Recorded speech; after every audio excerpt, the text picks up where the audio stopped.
Halo guys, kembali lagi dengan saya Kali Masada dari Akademi Kripto. Kali ini kita sudah memasuki modul ketiga mengenai narrative research, di mana di sini kita akan secara spesifik membahas mengenai portfolio allocation.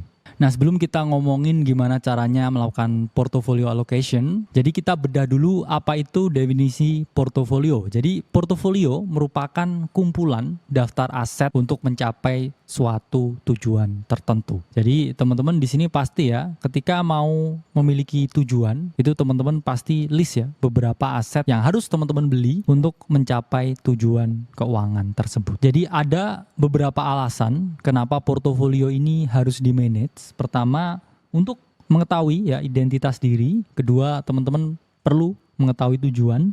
Dan teman-teman perlu melakukan track progress dari tujuan tersebut. Nah, sebelum teman-teman memiliki tujuan tertentu ketika berinvestasi, teman-teman balik deh, tanya ke diri sendiri dulu ya, lihat ke kaca, apa tujuan saya melakukan investasi dan apakah saya harus melakukan strategi yang aktif atau pasif ketika berinvestasi. Karena itu sangat penting ya, sebelum kita membahas ya detailnya how-nya gimana, kita berkaca dulu. Ya, kita siapa, berapa banyak uang yang kita miliki, dari mana sumber kita memperoleh penghasilan, baru kita susun ya strateginya seperti apa. Nah, ini ada tabel kenali diri namanya. Pertama, tanya dulu ya siapa diri saya, ya usia, kerjaan, sumber penghasilan. Kemudian kedua, teman-teman tanya di mana ya level keuangannya. Apakah sudah punya tabungan tertentu, apakah sudah stabil atau belum keadaan keuangannya. Dan ketiga, di mana level pengetahuannya, karena itu juga penting. Jadi teman-teman perlu ya punya finansial literasi dan juga pemahaman tentang market kripto sebelum terjun. Jangan sampai terjun ya tapi nggak tahu caranya membuka parasutnya seperti apa, itu akan berakibat sangat fatal. Dan kemudian tujuan, ini harus lebih jelas. Jadi teman-teman yang risk averse atau risk taker di sini selalu memiliki tujuan-tujuan yang berbeda. Ya, kalau saya misalkan kecenderungan risknya tinggi, ya saya harus ambil approach seperti ini. Tapi kalau saya cenderung yang risk averse, berarti saya harus seperti ini. Itu harus teman-teman pahami. Itulah kenapa 99% orang yang ingin living from trading itu selalu gagal. 99%. Karena banyak ya yang mengungkapkan kalau at least kalian butuh $400.000 untuk living from trading ya, atau 20 kali ya gaji untuk teman-teman hidup setahun ya, istilahnya biaya hidup ya untuk 20 tahun ke depan, baru teman-teman bisa trading for living. Karena kalau teman-teman nggak punya itu, wah ini akan sangat sulit ya untuk teman-teman living from trading. Karena selalu psikologis teman-teman terganggu ketika melihat keuntungan atau kerugian ya, keuntungan dikit ya buru-buru di close ya buat beli makan, buat bayar kosan ya, tapi kalau udah minus dikit ya stres ya, karena itu uangnya harusnya untuk bayar sekolah dan lain sebagainya, bayar cicilan, bayar asuransi, itu adalah disaster ya ketika kalian living from trading tapi nggak punya pekerjaan utama. Itulah mengapa kita selalu harus sarankan teman-teman punya pekerjaan utama, dan ketika teman-teman trading atau investing itu menggunakan uang dingin. Jadi di sini teman-teman harus punya income sources untuk mendukung trading yang teman-teman lakukan. Jadi di sini pun juga ada ya cheat sheet for portfolio guide ya, yang masih portonya di bawah 100 juta. Ini strateginya harus sangat agresif ya, dan hanya bisa masuk dalam satu naratif yang ideal. Kenapa demikian? Karena bukan kita mendiskreditkan jumlah uang tertentu, tapi kalau teman-teman memang ya masih di bawah 100 juta, itu harus lebih agresif approach-nya. Maksudnya lebih agresif gimana? Apakah harus saya all in, rata kanan, leverage, HK ya? Enggak. Tapi teman-teman bisa timing naratif to naratif, meskipun teman-teman di sini tradingnya dengan spot. Dan kedua ya, ketika uang kalian 100 sampai 500 juta itu bisa pakai strategi yang lebih moderate dengan 2 sampai 3 naratif ya yang teman-teman pilih. Dan terakhir, ketika modalnya udah lebih dari 1 miliar ya, let's say, bisa lebih slow ya approach-nya ya, bisa banyak naratif ya yang teman-teman pilih ya.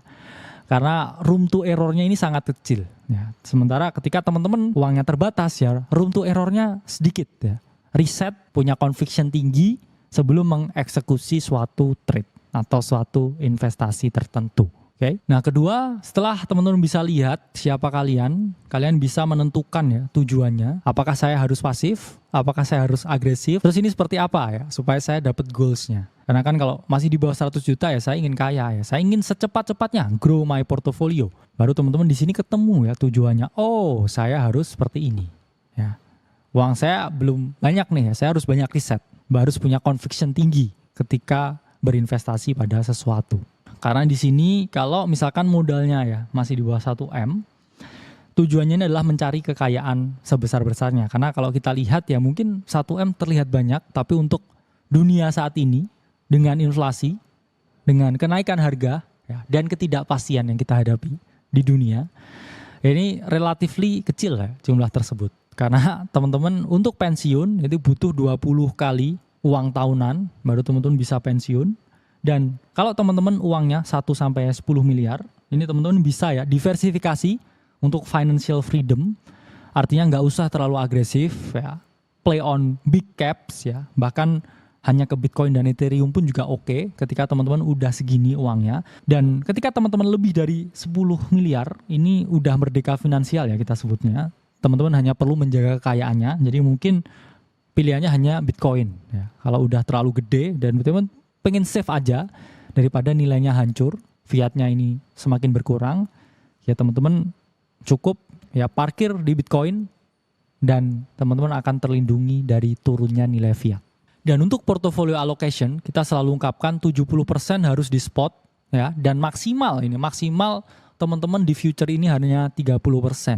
Misalkan punya 100 juta nih, maksimal buat trading future itu 30 juta. 70 jutanya itu tetap harus di spot dengan view ya jangka panjang. Jadi lebih sedikit pun nggak apa-apa, 20%, 20 juta, 10%, 10 juta itu nggak apa-apa.